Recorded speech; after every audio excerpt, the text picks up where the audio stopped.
siang Bapak. Selamat siang. Izin perkenalan, saya Nurul Denis Pak, CGP Angkatan 8 Kota Solo.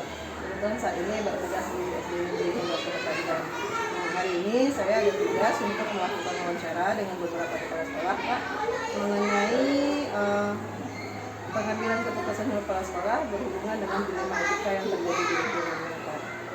Boleh saya minta waktunya Pak?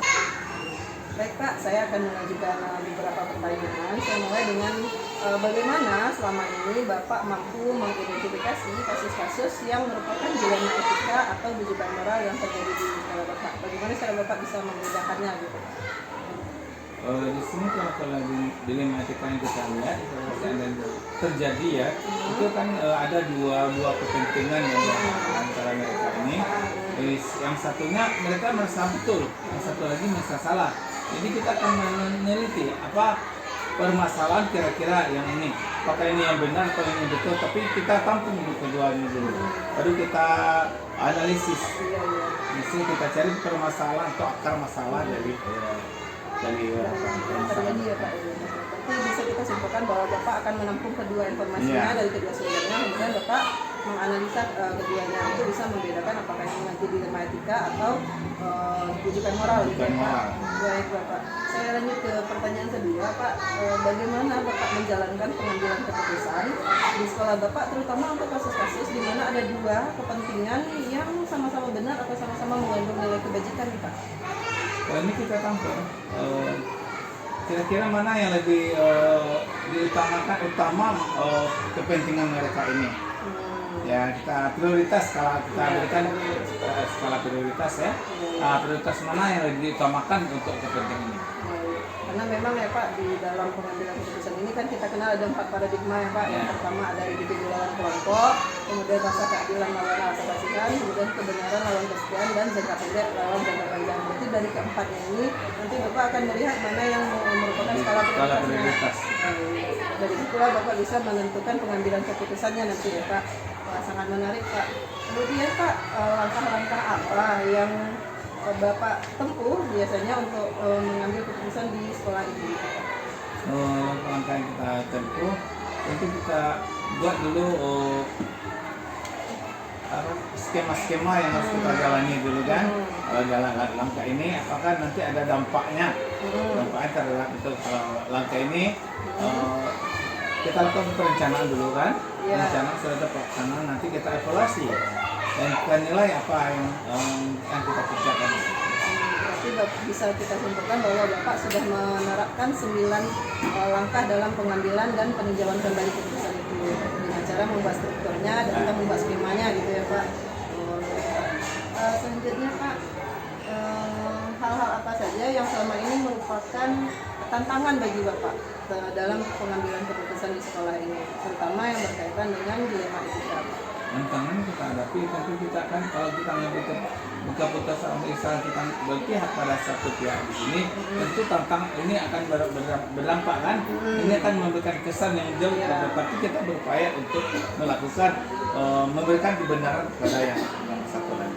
Berarti Bapak berupaya untuk mengambil kebijakan yang tidak akan merugikan pihak manapun, namun menjadi solusi bagi semuanya gitu ya Pak, mencari jalan tengah intinya. Baik Pak, apa saja sih Pak selama ini hal-hal yang Bapak anggap efektif di sekolah ini dalam pengambilan keputusan Bapak? Apa ada misalnya yang membantu atau mendukung Bapak gitu? Yang efektifnya tentu suara guru yang pertama kerjasama di guru itu yang diutamakan, rasa kebersamaan. Kalau uang termasuk itu kan, sudah itu kekeluargaan ya Pak. Keluargaan sudah itu kita memberikan kesan itu kepada guru ini, kita tidak terlalu keras kita itu, tapi selainnya kalau bahasa Minang kare tapi tidak karaso. Artinya Bapak mengupayakan tetap bertindak tegas namun tidak memberikan tekanan kepada bawahan Bapak ya, kepada guru-guru Bapak. Baik Pak.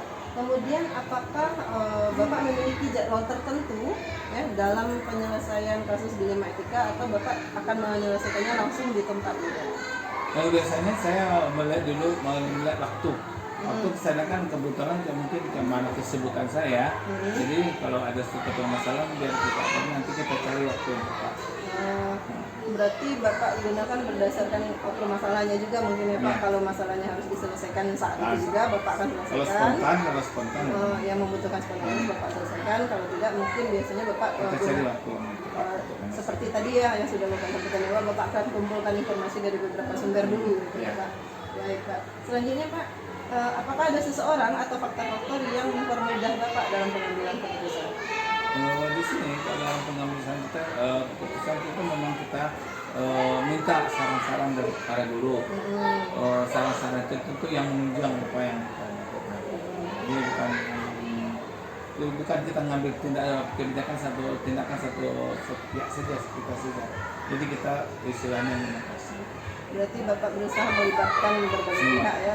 Bagaimana dengan pihak yang berada di luar sekolah Pak? Misalnya sama kepentingan, apakah juga dilibatkan Pak? Bisa, boleh seperti komite juga kita sering komite. Itu yang orang tua. Misalnya dalam pembentukan apa dan mereka paguyuban kan banyak tuh. Kita minta saran-saran dengan Tergantung nanti bagaimana peran mereka di dalam masalah itu ya Pak. Baik Pak. Terakhir Pak, dari semua hal yang sudah Bapak sampaikan tadi, pembelajaran apa yang dapat kita petik Pak dari langkah-langkah Bapak mengambil keputusan menghadapi dilema etika di lingkungan Bapak? Pelajaran kita karena segala sesuatu itu kalau kita lihat mungkin kebersamaan ini yang penting. Jadi kita mengambil keputusan kebijakan itu jangan sendiri-sendiri. Kita harus demokrasi. Utamakan demokrasi yang menunjang tentang kegiatan pendidikan. Baik, saya juga teringat tadi Bapak sepertinya menerapkan 3 prinsip dalam pengambilan keputusan ini. Yang pertama berpikir berbasis rasa peduli, kemudian berbasis peraturan, yang terakhir berpikir berbasis hasil akhir. Berarti Bapak terapkan ketiga-tiga ini dengan bukti bahwa Bapak tidak ingin memberikan tekanan, namun Bapak ingin tetap aturannya jelas dilaksanakan. Kemudian Bapak juga berusaha untuk bekerja sama dengan berbagai pihak, berkolaborasi dengan berbagai pihak dalam menghadapinya. Baik, saya melihat Bapak sudah menerapkan sangat baik paradigma, prinsip, kemudian langkah-langkah pengambilan keputusan. Baik Bapak, terima kasih atas waktunya. Saya rasa banyak pelajaran yang bisa saya ambil di sini. Terima kasih Pak. Sama-sama. Semoga sukses. Amin.